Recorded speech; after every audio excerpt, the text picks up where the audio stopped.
Mais quelle semaine de dingue pour le cinéma français!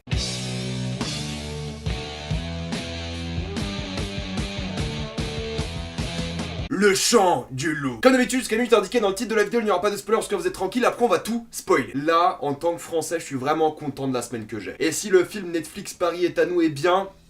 super. Le chant du loup est l'histoire de l'officier Chantraide qui est l'oreille d'or dans un sous-marin. Le poste d'oreille d'or, c'est quelqu'un qui écoute un peu les environs d'un sous-marin pour détecter tout ce qui se passe autour, que ce soit d'autres sous-marins, des navires ou même des animaux. Son poste est d'analyser la situation et de conseiller le commandant sur les choix à faire en fonction de ce qui se passe autour du sous-marin. Et donc on va suivre l'histoire de cet officier Chantraide dans des situations un peu complexes et un peu démesurées, que ce soit dans sa vie privée ou dans sa vie professionnelle. Dit comme ça peut avoir l'air un peu chiant, mais pas du tout. C'est grosso modo un blockbuster français. Et quand je dis blockbuster français, c'est que c'est fait comme un film américain. Même au niveau du budget, de la mise en scène et de la photographie, on dirait un gros film américain et ça rend vraiment bien. Le film va majoritairement se passer dans des sous-marins, mais pas que. On va suivre plusieurs personnages, que ce soit le personnage de Chantraide, le personnage de Mathieu Kassovitz, d'Omar Sy. Le casting est plutôt bien fourni et tout le monde est au top. Recommandation spéciale à Reda Kateb qui est incroyable dans son rôle. Et c'est dur d'en parler de ce film parce que tout ce qui se passe d'intéressant dans le film et de surprenant, c'est en partie spoiler. Et ce qu'il faut prendre en compte, c'est que c'est pas vraiment un film ancré dans la réalité. Dans le sens où c'est de la fiction, non pas de la fantaisie, mais bel et bien de la fiction. Et ça va à des extrêmes auxquels je ne m'attendais pas du tout. Et ça va raconter vraiment l'histoire de ce personnage Chantraide qui va évoluer au sein de son poste. Et on va arriver à une situation géopolitique vraiment intéressante et qui m'a personnellement beaucoup surpris. J'ai vraiment l'impression d'avoir vu un blockbuster américain, mais avec les valeurs françaises. Un film avec les valeurs françaises dans le sens où on va être concentré sur l'armée et la marine française et le fait d'être un homme de mer de l'armée française. Le film commence même avec une phrase d'Aristote: il y a plusieurs types de personnes, les vivants, les morts et les hommes en mer, et ça donne bien une idée de ce que va être le film, parce que le film va beaucoup jouer sur le fait que les hommes en mer sont entre le vivant et le mort, et encore une fois c'est difficile d'expliquer pourquoi, mais ce film c'est un peu un fantasme de tout ce que je rêvais de voir quand j'étais gamin un peu. Ça va aller tellement loin, mais tellement avec justesse et précision, et ce qui est dingue c'est que ça a l'air tellement authentique, dans le sens où si ça arriverait vraiment dans la vraie vie ce qui se passe dans le film, ça se passerait probablement comme dans le film. Alors j'en sais rien, j'y connais absolument rien dans les procédures navales et maritimes et de l'armée, mais c'est fait de manière à ce que tu y crois et que tu penses que ça peut être fait comme ça. Et je suis impressionné parce que c'est filmé de manière un peu américaine, j'aime pas trop ce terme parce qu'en vrai ça veut rien dire, mais ça change du film français qui a pas trop de gueule au niveau de la photographie. Là c'est vraiment bien éclairé, t'as des gros plans sur les acteurs, t'as des archétypes de personnages très américains mine de rien, t'as notre héros Chantraide qui sera vraiment le héros du film et qui va un peu symboliser la jeunesse qui a de l'espoir et qui peut tout donner pour la France. On aura l'amiral Mathieu Kassovitz qui lui pareil va symboliser la justice, l'honneur française, mais qui peut faire des sacrifices. Le personnage d'Omar Sy c'est un peu pareil, on va en parler encore une fois en spoiler, mais il symbolise un peu cette France pleine d'espoir et vraiment honorable et patriotique. Et ça va jusqu'au personnage de Reda Kateb qui est sûrement mon personnage préféré du film, parce que lui va connaître une évolution surprenante et hors de sa portée. C'est ça qui est intéressant. En plus des raisons authentiques du film, que ce soit de la procédure militaire qui a l'air d'être bien respectée, ou même des acteurs qui se donnent à fond dans le rôle, t'as un vrai jeu de lumière, t'as un vrai jeu des situations, t'as vraiment des décors qui sont impeccables. Je serais même pas étonné qu'ils aient filmé ça dans un vrai sous-marin, ça me semble tout à fait possible tellement c'est authentique, mais t'as un vrai réalisme par rapport à ça, surtout dans les trucs un peu français, que tu verrais jamais dans un film américain parce que c'est trop réaliste pour eux, mais en France ça marche bien parce que c'est comme ça que ça marcherait dans notre univers à nous, dans notre pays à nous. Un truc tout bête, à un moment l'admiral Mathieu Kassovitz essaie d'appeler l'état-major, il essaie de l'appeler et il tombe sur sa secrétaire qui lui dit d'attendre un peu, et ils le font passer en attente avec une musique au piano. Alors ça c'est un truc aux States, tu vas jamais voir un appel d'un général ou d'un admiral passer en file d'attente, comme si toi t'appelais la CAF, ça marche pas comme ça. Alors que là, dans le film, ils le font, c'est un petit détail mais ça rend l'expérience beaucoup plus authentique. Alors oui, peut-être il y a quelques facilités pour rendre le récit un peu plus fantastique à certains moments, même si tout le film est vraiment une fiction pure et dure, mais c'est une fiction qui marche bien parce que ça représente aussi un peu la France actuelle. Encore une fois, c'est difficile d'en parler sans spoiler, du coup j'attends de spoiler après, mais même dans les ennemis du film, le vrai ennemi de la France, ça colle parfaitement à la situation géopolitique de la France en 2019. Et ça c'est vraiment bien. Et pour la mise en scène c'est top, c'est Antonin Baudry qui réalise le film, c'est celui qui a fait Quai d'Orsay. Quai d'Orsay moi j'avais vraiment bien aimé, je me suis pas pris une énorme claque mais j'avais trouvé ça vraiment très divertissant. Mais le Chant du Loup je trouve que c'est vraiment un niveau à part, bon c'est très différent comme film soit, mais je trouve qu'on a un niveau vraiment différent de ce qu'il avait fait dans Quai d'Orsay, et là je l'ai trouvé aussi impeccable au niveau de la mise en scène, que ce soit sur les gros plans sur les visages ou justement sur sur les écrans des sous-marins, sur les effets sur les sous-marins, parce qu'on a vraiment des effets numériques sur les sous-marins, on va les voir sous l'eau de nombreuses fois. Là, on est vraiment sur un niveau de mise en scène extrêmement efficace. Et au début du film, quand il se passe certaines choses, je me suis dit ça va être encore une histoire à la française, qui va jamais oser aller au bout des choses, et c'est complètement faux, ça va tellement loin. Je pense honnêtement que le film n'aurait pas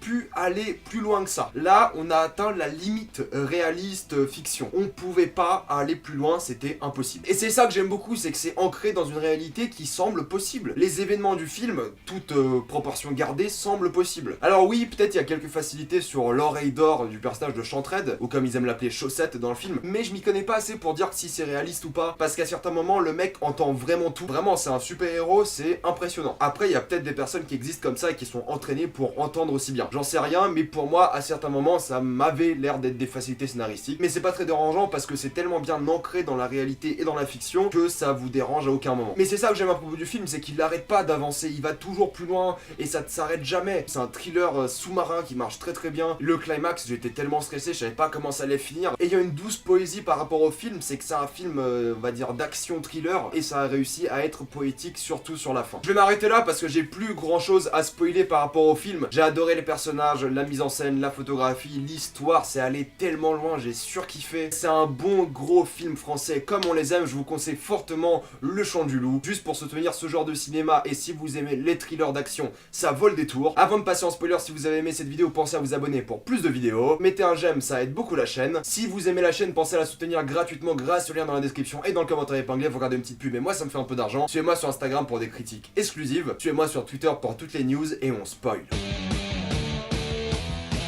Il faut dire un truc, des choses qui m'ont surpris dans ce film, c'est que j'ai pas vu la bande-annonce. Je savais pas trop à quoi m'attendre, mis à part un film de sous-marin, je suis pas allé plus loin que ça. Mais quand t'arrives à un moment dans le film où c'est un sous-marin nucléaire qui a failli déclencher l'apocalypse, le film est allé vraiment loin. Je vais parler un peu de tous les personnages, de ce que j'ai aimé, évidemment. Mais le fait que le film est allé aussi loin et ça a failli toucher l'apocalypse, respect. Honnêtement, au moment où l'analyste Chantred avait fumé son joint et s'est fait virer de l'effroyable, je pensais que le film allait devenir une sorte de film psychologique sur le fait qu'il avait échoué, sur le fait que maintenant il doit vivre avec son échec, et ça allait pas du tout partir dans le délire apocalypse. J'ai trop l'habitude de voir des films français angoissants et un peu anxiogènes, et c'était pas du tout ça, et je suis vraiment content de ça. Déjà, j'ai adoré la scène d'introduction qui explique vraiment tout le film. On est sur les côtes syriennes, et c'est là justement que l'analyste Chantred entend pour la première fois le chant du loup, qui est un chant qui est activé quand un autre sous-marin est détecté apparemment. J'ai pas exactement compris comment ça marchait comme le chant du loup. En gros, c'est quand t'es détecté, le chant du loup est reçu, ou du moins est entendu, et le chant du loup est envoyé donc par le Timur 3 à ce moment-là pour détecter au bateau iranien à côté qu'il y a un sous-marin français qui cause des problèmes à côté de la côte syrienne. On est évidemment ancré dans la géopolitique française, la Syrie c'est encore d'actualité depuis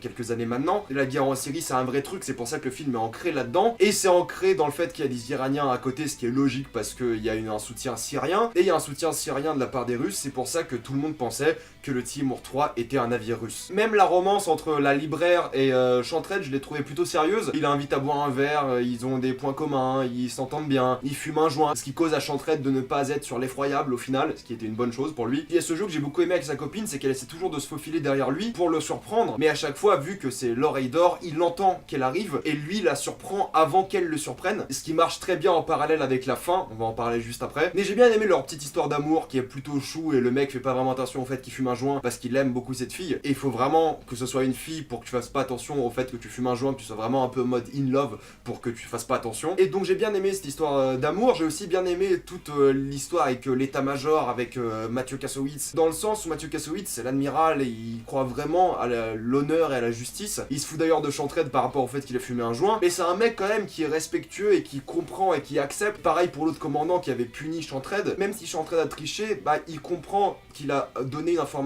importante, et il comprend que le fait que le Timur 3 c'est le navire qu'il avait entendu à côté de la Syrie, ce soit important même s'il a triché, même s'il n'a pas écouté les ordres. C'est plus important de savoir ça que de savoir que c'est un drone. Il y a cette histoire de respect mutuel qui est compréhensible, et cette histoire de la punition un peu en mode américaine. Oui, t'as triché, t'as pas respecté les règles, mais t'as réussi à trouver la solution, et ça on respecte, et on va pas te punir pour ça, c'est un peu américain, mais je pense qu'on le ferait en France aussi. Mais là où c'est vraiment français, je trouve, à certains moments, c'est au point de vue de la procédure. Un américain il aurait dit nique la procédure procédure et il aurait tout jeté à l'eau par rapport justement à l'attaque nucléaire. On sait que le Timur 3 est un ancien sous-marin soviétique qui est réutilisé par les Russes car le sous-marin a été enlevé de la base de données française parce que trop vieux, du coup les Russes l'utilisent. C'est ce qu'on pensait au début, sauf que les Américains nous ont pas dit que le Timur 3 a été vendu à des djihadistes. On suppose que c'est des djihadistes ou Daesh en général. C'est pour ça que c'est très français le fait que l'ennemi soit Daesh, parce que c'est un peu l'ennemi de la France actuelle, c'est pas la Russie, c'est pas les États-Unis, c'est Daesh. Je pensais que ça allait tomber dans le travers de la Chine, de la Russie, mais c'est pas le cas. La France a des bonnes relations avec la Russie. C'est quand même Macron qui a accueilli Poutine à Versailles. La France s'entend bien avec les Américains aussi. Même si les relations se dégradent un peu avec les Américains, Daesh reste l'ennemi principal de la France. Et ça c'est très français, j'ai bien aimé le fait qu'on arrive à le mettre justement dans le conflit du film. Même si ça me semble un peu exagéré cette histoire de djihadiste qui rachète un ancien sous-marin soviétique, ça me semble plus ou moins possible dans la mesure de la fiction et la réalité. On apprend donc qu'un missile R-30 est envoyé du Timur, le Timur 3 étant un sous-marin nucléaire, ce qui cause évidemment l'apocalypse. Si tu reçois un missile nucléaire des Russes, en France on a ce qu'on appelle la dissuasion nucléaire aussi. On a en France toujours un sous-marin avec des ogives nucléaires qui se baladent un peu partout et qui en cas d'attaque nucléaire est censé riposter. Donc c'est ce qui se passe dans le film, sauf que le Timur 3 n'était pas chargé d'ogives nucléaires mais juste un missile vide, sauf que la procédure de dissuasion a déjà été mise en place et l'effroyable est prêt à tirer. Et c'est là que c'est très français, c'est que quoi qu'il arrive, le personnage de Reda Kateb refuse de arrêter la procédure. On a des procédures en place qui sont mises pour des raisons évidentes. Si la procédure est brisée, bah la dissuasion ne marche plus. C'est d'ailleurs le débat qu'avec Mathieu Kassovitz. Si on empêche la procédure n'a plus aucun sens et on perd toute dissuasion. C'est pour ça que le personnage de Reda Kateb va au bout de la procédure et c'est pour ça que j'ai beaucoup aimé le film. C'est que c'est un truc très français. Il y a des procédures, il y a des règles, on les respecte jusqu'au bout. Et j'ai bien aimé que l'humain reprenne quand même le dessus. Omar Sy essaie de communiquer avec le personnage de Reda Kateb quand il arrive. Il est prêt à se sacrifier pour atteindre le sous-marin effroyable. Le mec va littéralement sous l'eau et essaie de se sacrifier pour communiquer avec l'effroyable parce que le seul truc qui pourra empêcher la procédure c'est le contact humain. Et mine de rien, j'ai bien aimé le second de Reda Kateb parce qu'il est là pour rappeler au commandant que la procédure doit être respectée. On sait pas ce qui s'est passé et on sait pas ce qui pourrait se passer en fonction des autres sous-marins. Le Titan est là, mais même le président ne peut pas arrêter la procédure. Et ce qui est logique parce que dans le cas d'une apocalypse, tu voudrais que tout le monde respecte la procédure parce que la procédure est faite pour que l'être humain qui est fait pour survivre ne change pas d'avis au dernier moment. Je pense que même le président, quand t'es à ça de l'apocalypse, il dirait de tout annuler. C'est pour ça que la procédure est mise en place. Mais c'est aussi pour ça que moi j'ai beaucoup aimé le film, c'est qu'il y a que le contact humain de Chantred et de Reda Kateb qui fonctionne. C'est-à-dire que Reda Kateb était un peu le mentor pour Chantred. Il y a que ce contact humain à la fin quand il lui dit qu'il entend le chant du loup qui l'empêche d'appuyer sur le bouton des ogives nucléaires. Donc c'est un gros film français qui allait au bout des choses mais vraiment loin et j'ai adoré ça. On a failli frôler l'apocalypse mais en même temps il y a eu cette valeur française et des ennemis français et de la procédure qui est très importante. C'est un truc très français de respecter la procédure et c'est un truc très français aussi de se dire que mine de rien on est humain, on se respecte, on s'aime et on va arrêter la procédure quoi qu'il arrive, surtout dans les circonstances les plus extrêmes quand on sait que la France doit être sauvée et quand le monde entier doit être sauvé. Et c'est pour ça qu'on en arrive à la fin quand justement Mathieu Kassovitz expulse le personnage de Chantred et il lui dit que à cause de la dépressurisation tu vas perdre tes tympans et c'est un peu ce qui se passe parce qu'à la fin tu vois justement la copine de Chantred arriver et il ne l'entend pas arriver et il met ses mains sur ses oreilles pour symboliser le fait qu'il a perdu toute possibilité d'entendre quoi que ce soit. Ce qui est mine de rien assez poétique pour un mec dont le travail était d'entendre le mieux possible. J'ai adoré le Chant du Loup, je vous le conseille fortement, c'est un excellent film français. Mettez-moi dans les commentaires ce que vous avez pensé du Chant du Loup, quelle était votre scène préférée. Moi c'était vraiment la fin je pense, avec l'amiral qui décide de ne pas lancer les ogives nucléaires, une scène forte en symbolisme, mais aussi la scène à la fin quand justement Chantred met les mains sur ses oreilles était très forte en poésie et en émotion. Pensez à vous abonner à la chaîne si vous avez aimé cette vidéo, mettez un j'aime, ça aide beaucoup la chaîne. Si vous aimez la chaîne, pensez à la soutenir gratuitement grâce au lien dans la description et dans le commentaire épinglé. Vous regardez une petite pub et moi ça me fait un peu d'argent. Suivez-moi sur Instagram pour des critiques exclusives, suivez-moi sur Twitter pour toutes les news et salut à tous.